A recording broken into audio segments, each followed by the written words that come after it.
తిరుపతి వెళ్తున్నారా? అక్కడ హోటల్కు వెళ్లే ముందు మీ జేబులో ఒకసారి చెక్ చేసుకోండి. ఆయిల్ కంపెనీలు ఇచ్చినటువంటి బిగ్ షాక్ తో టెంపుల్ సిటీలో కమర్షియల్ గ్యాస్ సిలిండర్ ధర 3000 దాటేసింది. ఒక్కసారిగా 1000 రూపాయల భారం పెరగడంతో ఆ గ్యాస్ మంటను సామాన్యుడిపైకి భక్తులపైకి మళ్లించేందుకు సిద్ధమయ్యారు. తోపుడు బండి దగ్గర నుంచి 5 స్టార్ హోటల్ వరకు ఇదే పరిస్థితి. ఆయిల్ కంపెనీలు కమర్షియల్ గ్యాస్ వినియోగదారులకు కోలుకోలేని షాక్ ఇచ్చాయి. 19 కేజీల గ్యాస్ బండపై ఏకంగా 993 రూపాయలను పెంచుతూ నిర్ణయం తీసుకున్నాయి. ఈ భారీ పెంపుతో టెంపుల్ సిటీ తిరుపతిలో కమర్షియల్ సిలిండర్ ధర ఏకంగా 3000 రూపాయల మార్కును దాటేసింది. ఈ ధరల పెరుగుదల కేవలం హోటల్ యజమానులకే పరిమితం కాకుండా నేరుగా వినియోగదారుల జేబుకు చిల్లు పెట్టనుంది. ముఖ్యంగా తిరుపతికి నిత్యం వేలాది మంది భక్తులు వస్తూ ఉంటారు. వారి ఆకలిని తీర్చేందుకు తిరుపతి చుట్టుపక్కల సుమారు 7000 నుంచి 10,000 వరకు హోటల్స్ ఉన్నాయి. గల్లీల్లోని తోపుడు బళ్ల నుంచి మొదలుకొని విలాసవంతమైన 5 స్టార్ హోటళ్ల వరకు అన్ని ఇప్పుడు ధరల పెంపు దిశగా అడుగులు వేస్తున్నాయి. గ్యాస్ ధరలు ఒక్కసారిగా 1000 రూపాయల మేర పెరగడంతో హోటల్ యజమానులు ఆ భారాన్ని వినియోగదారులపైకి మళ్లించడం తప్ప మరో మార్గం లేదని స్పష్టం చేస్తున్నారు.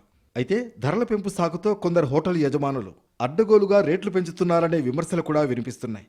గ్యాస్ ధర పెరిగిన నిష్పత్తి కంటే ఆహార పదార్థాల ధరలను ఎక్కువగా పెంచి సొమ్ము చేసుకునే ప్రయత్నం చేస్తున్నారని వినియోగదారులు ఆరోపిస్తున్నారు.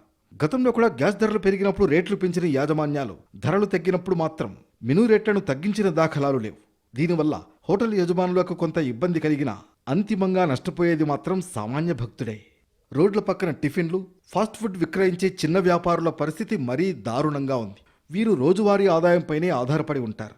పెద్ద హోటల్స్ లాగా వీరు ధరలను భారీగా పెంచితే కస్టమర్లు రారు, పెంచకపోతే గ్యాస్ బిల్లు కూడా కట్టలేరు.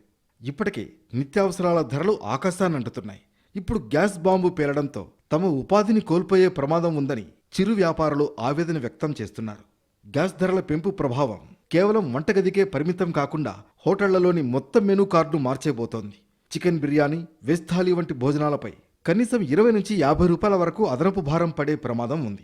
తిరుపతికి వచ్చే భక్తులు ఇప్పటికే దర్శనం, వసతి కోసం వేల రూపాయలు ఖర్చు చేస్తూ ఉంటారు. ఇప్పుడు ఆహార పదార్థాల ధరలు కూడా పెరిగితే వారి బడ్జెట్ తలకిందులు కావడం ఖాయం. ఎన్నడూ లేని విధంగా ఒకేసారి ఇంత భారీ మొత్తంలో ధర పెంచడం వల్ల సర్వత్రా నిరసన వ్యక్తమవుతోంది. వ్యాపారులు తమ లాభాలను తగ్గించుకోలేక ధరలు పెంచక తప్పని స్థితిలో ఉన్నారు.